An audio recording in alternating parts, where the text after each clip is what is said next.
Hello everyone, welcome back to the channel. Myself Mohammed Junaid, second professional MBBS student. तो guys, कैसे हो आप सब लोग? आई होप कि बहुत बढ़िया होगे और सही से प्रिपरेशन कर रहे होगे। इस वक्त आपके मन में बहुत सारे सवाल चल रहे होंगे, कैसे करें, लास्ट मंथ आ गया, क्या पढ़े क्या छोड़े, कैसे रिवाइज़ करना है, टेस्ट दे तो टेस्ट तो देना ही है, टेस्ट दे या ना देगा तो सवाल ही नहीं आएगा, टेस्ट देना ही है, कैसे टेस्ट दे, कितने टेस्ट दे, ये सारे बहुत सारे क्वेश्चन होंगे। तो गाइज़, ये जो टाइम होता है यार, ये last month of revision and lot of test होता है भाई, ठीक है।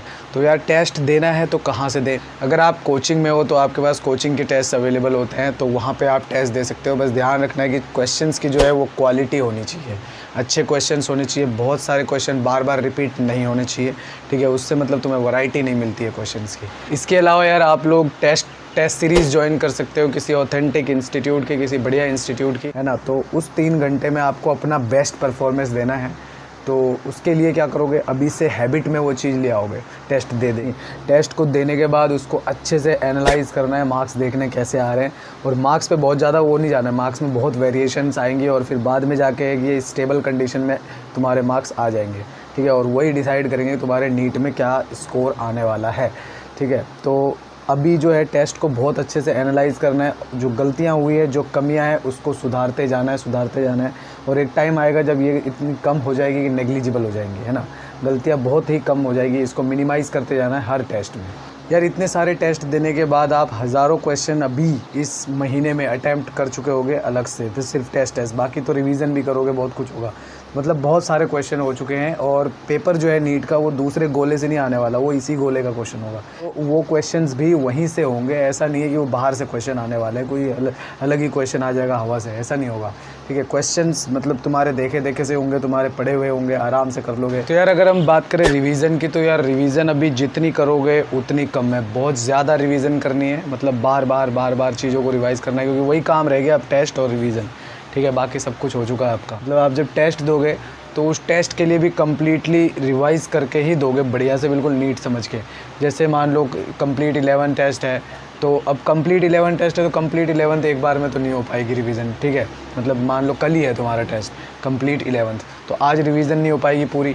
तो हम क्या करेंगे कि हाफ 11 को बढ़िया तरीके से रिवाइज़ कर लें, तो उसमें से अगर कोई क्वेश्चन आता है तो वो गलत ना हो। फिर अगला जो कंप्लीट 11 टेस्ट दूंगा मैं, तो उसमें मैं क्या करूँगा, बाकी का हाफ बहुत अच्छे से रिवाइज़ कर लूँगा। तो इस तरह से दोनों हाफ वाइज़ करके कर सकते हैं हम, ठीक है। तो ऐसे जो बड़ा सिलेबस होता है, फुल सिलेबस या कंप्लीट 11, कंप्लीट 12, तो ऐसे करना है। बाकी पार्ट टेस्ट तो रिवीजन कर ही सकते हैं अपन, ठीक है। तो एक तो वैसे हो गया।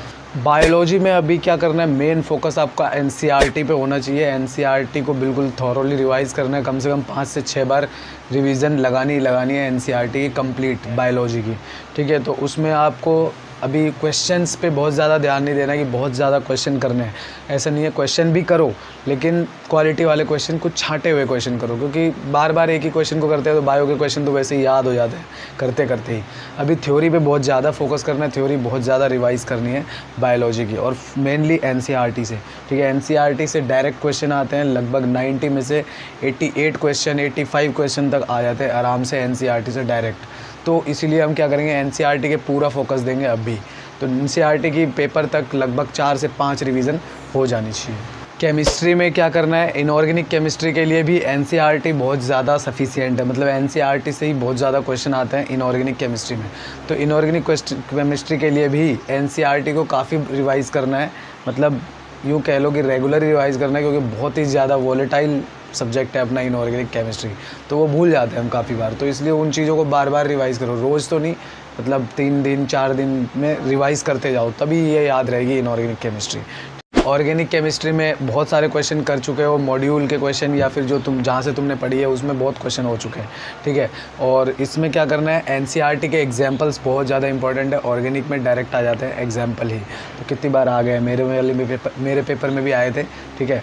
तो ऑर्गेनिक में NCERT के एग्जाम्पल प्लस NCERT तो करनी ही करनी है, चाहे फिज़िक्स की हो, केमिस्ट्री हो या फिर बायोलॉजी हो, NCERT करनी है, ठीक है। तो मेनली जो है एग्जाम्पल्स बहुत इंपॉर्टेंट हो जाते हैं फिज़िक्स के लिए और ऑर्गेनिक केमिस्ट्री की। फिजिक्स के रिवीजन के लिए क्या होता है, फिजिक्स के क्वेश्चंस, ठीक है, इसको मतलब क्वेश्चंस के थ्रू रिवाइज करना है। थ्योरी इसमें बहुत ज़्यादा इंपॉर्टेंट तो है, लेकिन थ्योरी क्या है कि याद रहती है फिजिक्स की थ्योरी, ठीक है।